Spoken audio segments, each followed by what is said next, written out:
আসসালামু আলাইকুম ওয়া রাহমাতুল্লাহি ওয়া বারাকাতুহু। প্রিয় দর্শক মণ্ডলী, আপনারা কেমন আছেন? আশা করি আপনারা ভালো আছেন। আজকের ভিডিওটি অনেক গুরুত্বপূর্ণ যারা ফেসবুকের মধ্যে কাজ করতেছেন। আর এই ফেসবুকের মধ্যে কাজ করার অনেকগুলো বস্তু আছে, যেগুলো বস্তু হয়তো অনেকে জানেন এবং অনেকে জানেন না।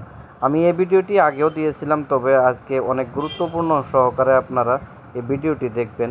ফেসবুকের মধ্যে যারা কাজ করেন তাদের ক্ষেত্রেও হয়তো ফেসবুকের মধ্যে থেকে কিছু ডিফল্ট সেটিং রয়ে থাকে বা হয়তো অন করা থাকে, সেগুলো যদি অফ করে দেওয়া হয় বা হয়তো অন করে দেওয়া হয়, তখন কিন্তু আপনার রিচ এঙ্গেজমেন্ট ভালো আসে এবং আপনার ভিডিওর মধ্যে ভালো একটা রেসপন্স আসে।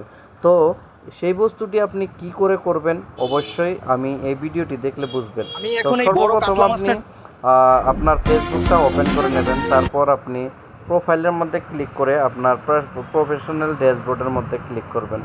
ঠিক আছে, তো আমি এখানে প্রফেশনাল ড্যাশবোর্ড ওপেন করে নিলাম।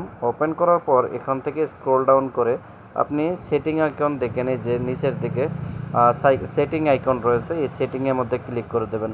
যখন সেটিংয়ের মধ্যে ক্লিক করে দেবেন, এইভাবে আপনার একটা মিডিয়া অপশন রয়েছে, দেখুন এই যে সেন্টারের তো নিচের দিকে স্ক্রল ডাউন করে দেখবেন। তো এইভাবে আপনার ইন্টারফেস আসবে। এখানে আপনার দেখুন মোবাইল ডাটা বা এই উপরের অপশনটা, আমি সিধে বলতেছি, এই উপরের অপশনটা আপনি তৃতীয় অপশনটার মধ্যে ক্লিক করে দেবেন। নেবার কোনো সময় যাতে প্লে না হয়, আপনার ভিডিওগুলো আসার সাথে সাথে অটোমেটিক প্লে হয়ে থাকে। তো সেগুলো নিজের ভিডিওগুলো যখন আপনি দেখেন, তখন কিন্তু আপনার রিচ এঙ্গেজমেন্টগুলো ডাউন হয়ে যায়। দ্বিতীয়ত আপনার এখানে দেখুন এই যে 3D মোশন, এটা অন করে দেবেন। তারপরে সবসময় আপনার যেগুলো পোস্ট করা হয় সেই পোস্টগুলো আপনি যাতে স্টোরিতে দেখান, সেই হিসাবে নিচের এই দুটো অপশনও আপনি অন করে রাখুন। কারণ এই দুটো অন করে রাখলে আপনার ভিডিওগুলো আপনি যেগুলো পোস্ট করতেছেন, ভিডিও না শুধু খালি যত কিছু পোস্ট করতেছেন, আপনার সম্পূর্ণ পোস্টগুলো আপনার হিস্টোরিতে চলে যাবে। কারণ হিস্টোরিতে চলে গেলে এখান থেকে কিন্তু আপনার অতিরিক্ত ভিউজ এবং রিচ এঙ্গেজমেন্টগুলো আসে। মানুষে কিন্তু এই ভিডিওগুলো বেশি করে দেখে।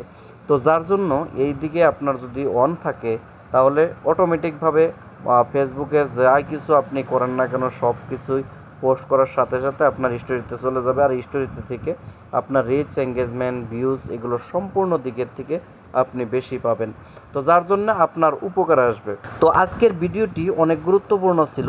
আপনারা দেখে আপনাদের মন্তব্যটা অবশ্যই জানাবেন যে আপনারা এই ভিডিওটি দেখে কিছু উপকৃত হলেন কিনা। তো আশা করি এই ধরনের ভিডিও আপনারা সব সময় পেতে আমার চ্যানেলটিকে সাবস্ক্রাইব করে নেবেন। আর যদি আপনারা ফেসবুকে দেখে থাকেন, তাহলে অবশ্যই ফলো করে রাখবেন। আমি প্রতিনিয়ত এই ধরনের ভিডিও নিয়ে আসি। আজকের জন্য বিদায় নিচ্ছি।